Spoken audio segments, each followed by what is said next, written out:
বিশ্বনবী মেরাজ থেকে যখন আসলেন, এসে ঘটনা বর্ণনা শুরু করলেন। আমি মক্কা থেকে ফিলিস্তিন গিয়েছি, ফিলিস্তিন থেকে দূর পাহাড়ে উঠেছি, সেখান থেকে 7 আকাশ পাড়ি দিয়ে আল্লাহর আরশে গিয়েছি, জান্নাত জাহান্নাম দেখেছি, আবার ফজরের আগে ফিরে এসেছি।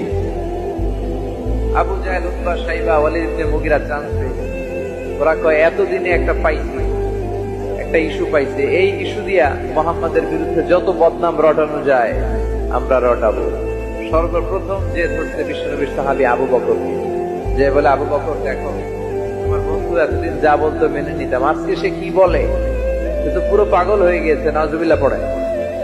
যেখানে মক্কা থেকে ফিলিস্তিন যেতে লাগে 15 দিন, ফিরে আসতে লাগে 15 দিন, যেতে আর আসতে লাগে 1 মাস, সে নাকি মাঝরাতে উঠে বাইতুল মুকাদ্দাস গিয়েছে, নবীদের নিয়ে ইমামতি করেছে নামাজের, আরো সে গিয়েছে,